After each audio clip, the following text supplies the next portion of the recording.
Well, hello friends. I'm with you today with a very special video. I have with me Steve Tabrizi, who is our Chief Financial Officer at Remax Hallmark. And Steve, the reason that we have you here is because of the breaking news. Once again, we're experiencing an interest rate hike. Correct. So what does this mean for the real estate market, for buyers and sellers? Okay, great. Yeah, as everybody, first of all, thank you very much for giving me the opportunity to talk about my opinion. As we expected, there was basically a rumor out there that and suspect that the Bank of Canada will raise the interest rate by half a point to 0.75, so they raised it by 0.75. Basically, currently the Bank of Canada's overnight rating is sitting at a 3.25. As you noticed, in the last 6 months, we have the series of the interest rate hike, and it's all an effort to basically making sure that we control the inflation. I'm sure many of you have paid attention to the news and media. Most economic also suggesting that although we have managed to cool down the market to a certain degree, but we have not been able to lower the inflation, despite the fact that we increased the interest rate by almost 2.5% in the last 6 to 8 months. And it's a very simple reason fundamental behind it, that why the inflation rate only from 8.1% has dropped to 7.5, 7.6. Number one issue is the robust market. Even with today's announcement, the Bank of Canada announced that consumers' spending is up in July by 9.1% and investments up by 12.1%. So what does it tell you? It tells you the confidence in the market is there, businesses are investing, consumers are still spending money.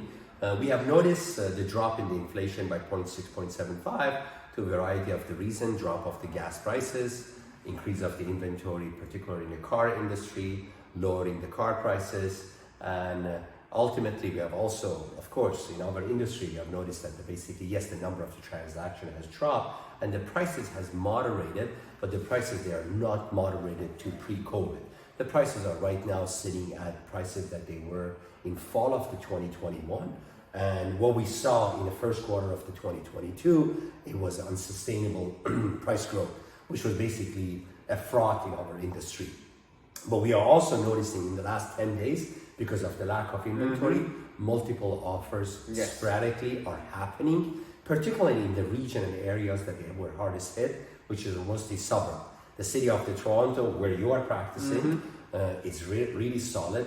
Riverdale, Leslieville, downtown Toronto, really hardly any inventory of the freehold, which are the semi-detached and freehold townhouses. Condo market has a little bit more inventory than it used to have, but we don't see any sign of basically that the market is overflooded by the listing. When you don't see too much listing in the market, is a good indication of how healthy our sellers' financial position are. So they are basically sitting tight and they are watching the market.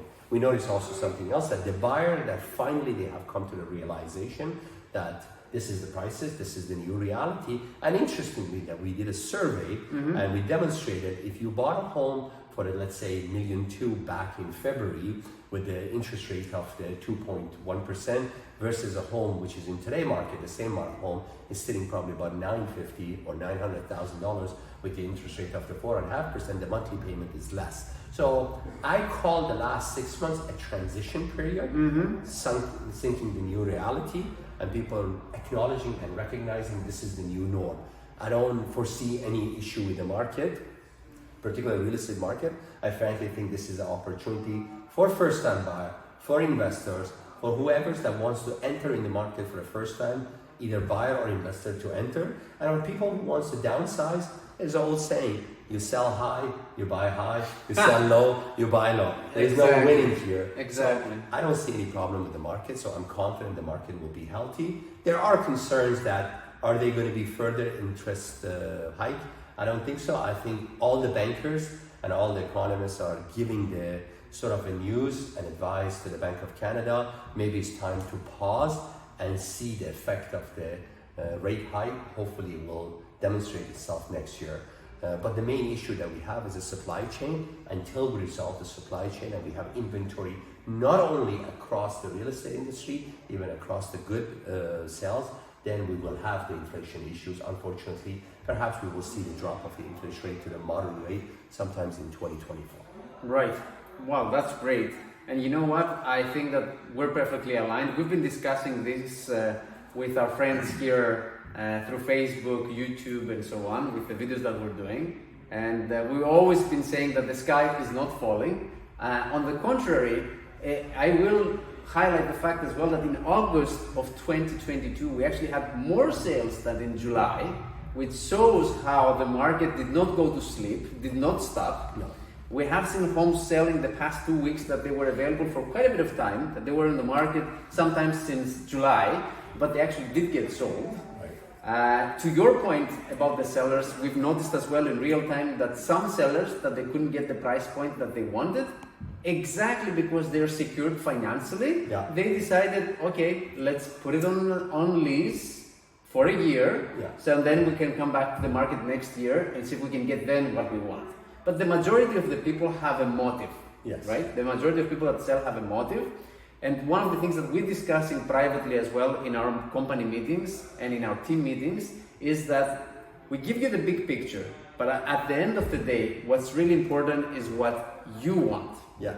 So this is just a starting point and a base, but at the end of the day, as you know, when you contact us, me or Nectaria, we will sit down and streamline the information, the data that's important to your situation.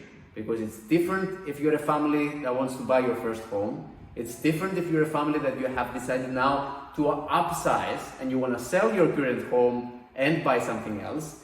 It all depends on your personal circumstances. No, absolutely. And I think everybody got to pay attention to something. The advice that I have for your audience, for your client, and the people who are working with you, please do not pay attention to the media. The numbers, they don't lie. Yes, we had a very robust, very unsustainable market the first quarter of the 2022. But was it at a real market? You need to really compare the 5 years average. That's number one. And number two, take a look at the cycle. The freehold homes, which we call it in our industry category of the semi-detached townhouses, became so expensive, people moved towards the condo. Condo became so expensive. Now the rental market, right now, it's so hot that we will see the same cycle rebound again, meaning the people who are renting, they're going to soon ask this question: do I want to rent a condo, one-bedroom condo in downtown Toronto for $2,600 to $3,000, or do I want to maybe buy a property that I can afford? It may not be in the center of the core, it could be in a suburb, or it could be the outliner of the city of the Toronto, but that would be a much more better decision than renting a property, because no matter what, you have a financial commitment on a monthly basis. If you feel comfortable paying $2,600 to $3,000 a month, I'm sure the team can find you a property that suits your budget. But as you said, what is your motivation? Why you want to make this decision? If something that you can afford within your budget, you have to make that decision. That's my advice to everyone. That's what we're here for, to serve you. Steve, thank you so much. It was wonderful to have you on board and give you your insights. And we'll see you soon. My pleasure. Thank you very much.